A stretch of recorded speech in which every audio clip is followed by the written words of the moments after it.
Oo. Hindi na po maano, hindi na malanag na opera talaga. Then po, Po, mga kalingap, ito dapat suportahan natin ng mga charity vlogger sa Pilipinas, iba't ibang lugar, iba't ibang probinsya, Kalampitos, Kaagapay. mga ka-business, tanan mga ka-business, mga kalingap, palihog ko, support natin si Kaagapay. Grabe butan, yun siya kayo, pero may ginag-support ba sa tua? So yun, sa mga Tagalog naman, pakisuyo po, supportahan natin si Kaagapay. Diba? Solid din po itong sumusuporta sa atin, grabe, laging nagpo-comment. Ayun, salamat din sa suporta mo. Ayun, balikan naman natin yung ginawa niyang kabutihan sa atin. Maraming salamat ka-business bro. Ayan, kilala. Kaagapay, support natin. Maraming salamat. Hello. So yan o mga kapapi, Kaagapay po, please support po natin si Kaagapay. Isa rin pong kalingap team na nagnanais na makatulong sa ating mga kababayan. Alright? After po ng 2020, pandemic, hindi na rin po siya nakapagpigay. Ngayon, wala na rin po kami. Hindi kasi ito na po ba kayong AJC para maamin Meron po mga tumutulong sa akin na iingat, kung bibigyan nila ako ng dapat kong gawin, puntahan. Pero hindi ko naman po siya maiwan. Kasi ako na po talaga yung nakakaano. Ano kayo dito po po nakapalin yung buong yun Pero ngayon, close na si Bongo, no? wala kasi nagkaroon Oo, election. Ayan po mga kaagapay, andito po tayo ngayon sa bahay nila, Yuan to, no? Yuan o Yuhan. So, ito po ang nanay niya. Ayan. Magandang umaga po. Ano pong pangalan nyo, ate? Ako po si Rosel. Rosel o Bibi Yuan. Ilang taon na po siya? 12 years old. So, pwede bang pakikwento kung bakit nangyari yan sa kanya o ano ba yung mga pinagdaanan mo? Nung baby po siya, hindi po talaga ganito yung sitwasyon niya. Okay po siya, normal naman po. Pero nung time po na ilabas ko na po siya, napanganak ko na po siya, hindi ko po alam na nag-iba po pala yung kalagayan niya. Nung kinabukasan po, nalaman ko na lang po na nasa ospital na po siya. Kasi nung gabi po na nilabas ko siya, nag-iba daw po yung kulay niya. Nangitim siya, tapos sinugod na po nila sa ospital. Nung kinaamagahan po, doon ko na lang po nalaman na naka-admit na siya sa ospital. After 9 days po namin doon sa ospital niya, nilabas ko po siya. Kumigma po ako ng ulo. Inuwi ko po siya dito sa bahay. After 6 days po na nagstay kami dito sa bahay, naging okay po siya. Pero pang 7 days po nung nagstay kami dito sa bahay, nag-iba po yung sitwasyon niya. Bigla na lang po siyang nag-seizure na basta convulsion po yung nangyari sa kanya. Sinugod po namin siya sa ibang ospital. Doon po sa ospital na yun, nag-stay kami ng 7 days. Sa 7 days po na yun, doon ko nalaman na meron po siyang sepsis. Pero ginamot po yun. Nung ginamot po yun, lumabas po kami ng ospital. Balik po ulit kami sa bahay.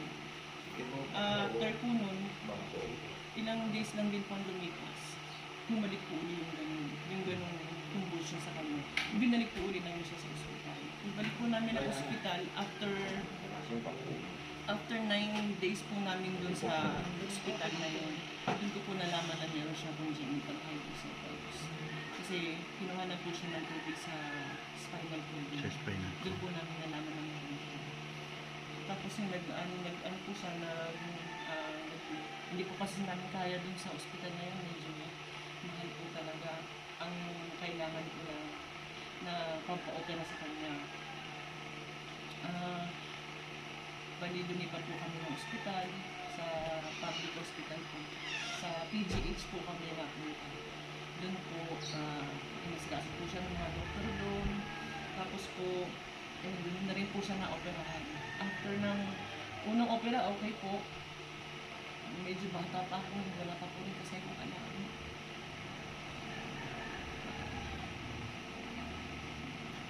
Pang panganay mo siya? Bunso po. Bunso, bali may kapatid pa siya. May kapatid po siya. Lalaki din.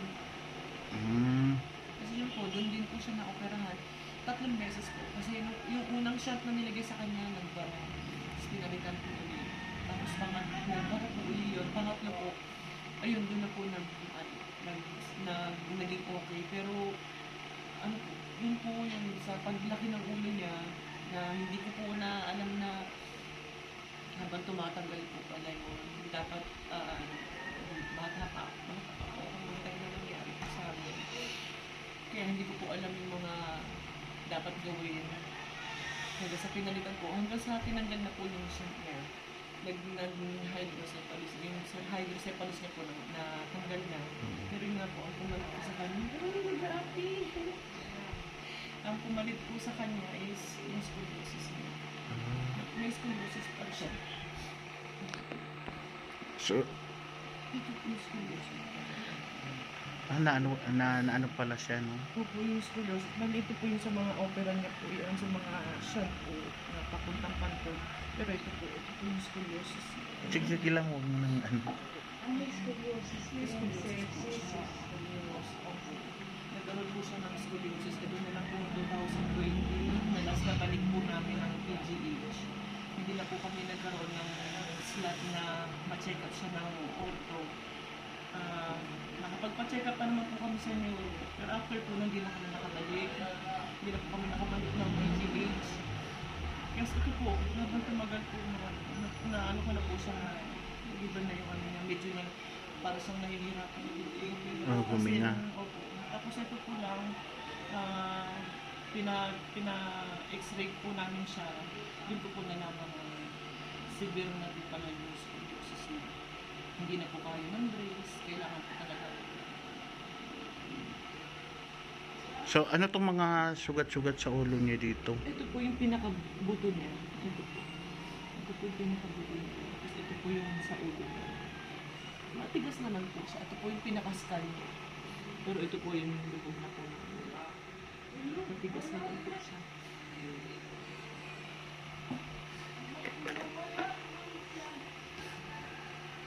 Grabe. Anong trabaho mo, ate? Nagtitinda po ako. Nagtitinda po ako ng popcorn, ng fabric conditioner. Nagbebenta po ako nun. Minsan po yung tumutulong po ako na magtunog ng mga ihaw-ihaw. Mm. Kayo ng asawa mo, wala kayong sariling bahay? So, nakikitira pa rin kayo dito sa bahay ng mama mo. So bali may ano pa siya, kapatid pa siya na maliit? Ano po, hindi po, ano na po, 14 years old na. 14, yung pinakabunso.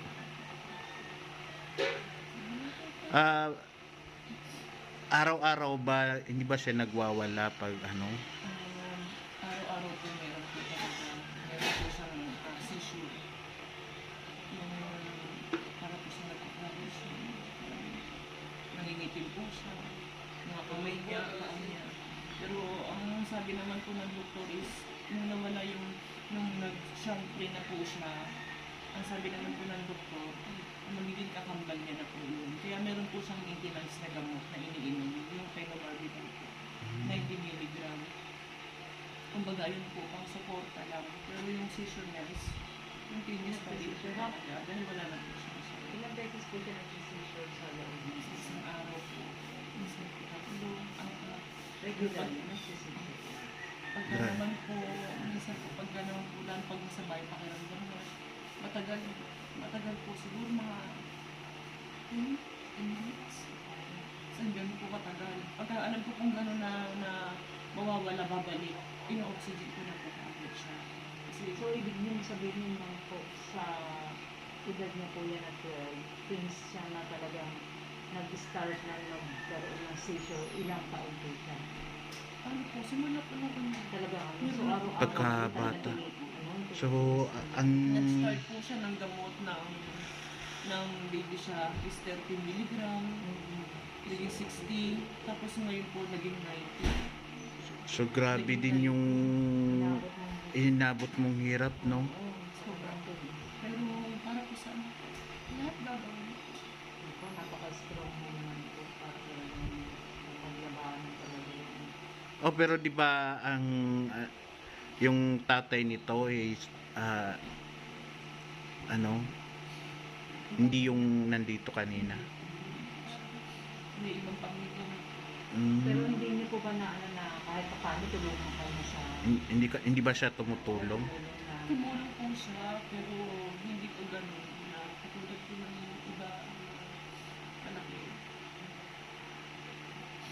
may trabaho po ba? Dati po nag-ano siya, lumalabas po siya ng gym. Ngayon pagka po meron, minsan may time na kailangan po, pero wala siya maibigyan. Kasi dapat pagtulungan ko talaga yung nangyari po. Pero Pero- siguro dahil wala na anak po. Pero ito si Yuan, kung ano, naging normal siya, gwapo siya. Parang masayahin din siya. Oh. Lahat po, kahit mahirap, siyempre sa kanipation po. Oo. Sa kanipation, bilang isang pinana. Hindi Lahat, naman lahat ako po talaga. Pag magulang ka na, lahat gagawin Mm-mm. para sa akin. Kaya, hindi eh. Ano ako kasi, siyempre yung pagmamahal kasi ng isang ina, hindi talaga yan, mahirap pantayan. Pero saludo ako kay ate kasi hindi niya iniwan yung... Ang tibay niyo po eh. Mga ano po napaka-strong. Mahal na mahal mo talaga yung anak. Tsaka hindi kasi mukhang napabayaan yung anak niya, di ba? Kahit papaano alaga niya. So talagang napakasaludo po natin sa mga ganyang klaseng magulang na talagang gagawin lahat para Kasi sa nakikita ko po sa kanya na ano eh, na sobra yung lumalaban din tahapag siya. niya. Oo, yung lumalaban siya, as lagi ko siya pinakausap na strong ka lang pala. Hindi ka lang pala si mama, hindi ko sabi ko po sa kanya. Kaya ano ko narinig, hindi man po siya nakakakita. Pero Pero naririnig niya. Hindi rin siya nakakakita, no? Bali nung time na lumaki na po yung ulo niya, na-apekto na po yung mata niya. Kaya po, naririnig niya po. Pag tinatawag mo siya, hindi yung mata niya lang po gumagana. So may ano pa ba na kumbaga paraan or kailangan pa ba niya maoperahan or para may salba siya? Ang suggest po talaga sa akin na Doktor. opera po talaga. Kailangan po talaga siya operahan. Pero sa laki nga po ng kailangan namin, sa kailangan po yung kailangan namin, wala pa po yun sa puso para ma-check po yung pulmonary. Sa pulmonary, wala pa din. Yung sa tiyan niya, wala pa din po. So, tapos po, sabi niya nga sa akin, i-suggest, pwede po din ang ngayon sa akin na mag-brace. Pero yung brace po kasi is para lang hindi makurp lalo. Pero ito yung dadaling ko po yung x-ray na sa mga nagawa. Lagi po na sinasabi na hindi nila kaya. Kailangan po talaga opera. Sakit po marinig. Sakit na Oo. hindi na po maano. Hindi na malalagya. Opera talaga. Yan po mga kaagapay, kahit ano ay hindi pa rin lumalaban pa rin si si ate na gusto pa rin yung kumbaga maoperahan yung anak niya. Yun nga lang ang problema din, wala din po silang sapat na pera pang opera kay Yuan. Kasi 700,000 hindi lang yan. Abot pa yan ng sobra 1 milyon. Isang million. Pagka talagang sinimulan. Ang kailangan. Kasi lahat po ng mga doktor na nasabi ko po doon is lahat po yun, hihingan po muna ng suggestion kung kakayanin ko ni baby. Oo. Sila po yung magsasabi sa akin kung kinakailangan ko na matignan po muna bago gawin yung operasyon. O kasi delikado rin yan eh. Happy po siya. Happy ikaw? Mas maganda daw sa mukha.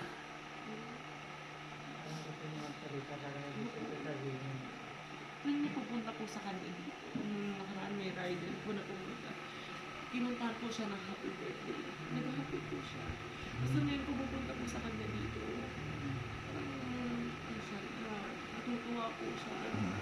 So ate, may ibibigay lang ako, hindi naman kalakihan, yun nga yung inano ko sa'yo. Yun din kasi yung sinabi sa akin ni Jeff na ito yung ano, kung baga basic needs niya po.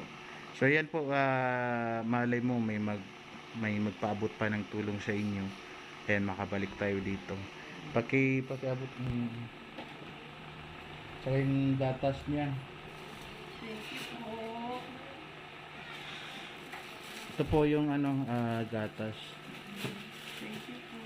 Ipakihawak.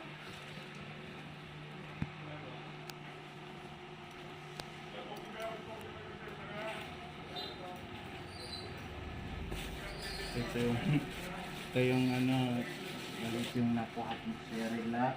Tapos yung diaper ni ano, BBU. Thank you po. Ito po, yung ano. Ito yung nakuha ko. Ito ba yun? Ito po. Sige. Ang kanina mo, tikong kunin yung isa. Yung may, yung pants. So ito po yung ano, ito yung tsaka itong ano to? Baby wipe. BB wipes po. Ayan. Ayan. Natutuwa si Mama. Ano sasabi mo? Ano po? Thank you po. Ayan. Sana po may magpaabot ng tulong po kay BBUan. Yan mga kaagapay, si Baby Yuan, 12 years na po siyang lumalaban. Sana po mapaabutan po natin ang tulong mga kaagapay. Grabe din yung ano, yung ang pinakaano dyan, yung sacrifice ng nag-aalaga sa Oo. kanya. Kasi kung, Pero napaka-strong talaga ni ate, talagang kasi kung sa akin yan, baka hindi ko kaya ano. Naranasan din po namin na like na-admit kami. 3 buwan, 4 na buwan. Nag-stay kami sa hospital. Di ko po sa ito. Natutulog ako sa semento. isa lang po bang anak niya si Yuan? Ba't dalawa po? Dalawa sila. Ayan Ito yung po bunso, siya. may ano. Ayan, nakatawa si Yuan, parang Masaya si Yuan. napakasaya niya yung pagdating natin. Ayan, BBUan. Ayan. Iyak ako. Kaya niyo po yan, tsaka ang haba na ng panahon na inanunod. Oo. Sa laban lang, Yuan, ha? Oh, Merry Christmas. Christmas. Ayan, sana po may... Maraming nanonood sa atin, mga Oo. OFW na pwedeng magpaabot ng tulong sa iyo. Malay mo, meron dyan magpapaabot na para maoperahan ka na, no? Sa inyong pagdasal natin. So, ipag-pray natin ngayon, Christmas, kahit yun man lang yung maging regalo kay Bibi Johan. So, yan po ate muna sa ngayon. Ayan, sana makabalik pa tayo dito. And, ayan, kung gusto mong manawagan sa ating mga kababayan, mga tagapanood. Sa lahat po na makakapanood. Hihingi ko ako ng konting tulong para sa baby ko. Talaga po na mahina. Sana po matulungan niyo po kami. Sana matulungan niyo po. Salamat po. Ayan, maraming salamat din po. So, yan po mga kaagapay, mga kalingap. Tulong din po na binigay ko sa baby ko. Oo. Laking tulong po dito. Nangangailangan niya. Oo, kasi ano din pala to, kung iano mo to ng yung gatas, malaki-laki din pala yung mga presyo nito. Ito, Kaya po sa pagtitinda ko po ng popcorn. ay, kung popcorn lang, hindi ano eh, hindi, kumbaga, hindi sapat. Fabric conditioner po. Fabric. Ayan, ayan po, tulong po galing kay RR. Ayan, kasama ko. Ayan, maraming salamat po. Ayan, thank you po. Hindi rin po, kung baga, hindi nasayang yung oras ko na nakita ko si ano, yung pagod ko. Nakita ko si BBUan. Ayan, Yuan, di ba? Lalaban tayo. Oh, laban. Laban. May mga maraming tutulong sa atin mga OFW para ano mo yung pagpapa-opera at paano mag-improve yung talaga. Oo. Salamat po. Maraming salamat din po. Kasi akala ko hindi ka makakasagot kanina. Ano po na may nag-text, nagtanong po agad ako kung sino. Pero nasabi na po sa akin before na may puntang na daw po. So yan po, maraming salamat po sa lahat. Sana po tulungan niyo po kami mag-pray na gumaling po si BBUan. Ayan, at saka may mga umabot pang grasya po sa kanya. Ayan, maraming salamat. Tulungan po natin silang mag-pray po tayo na gumaling na si BBUan. Ayan, tingnan niyo po. Ayan, so maraming salamat po sa lahat ng sumusuporta po sa Kaagapay, sa buong Team Kalingap. Maraming salamat po. Hindi po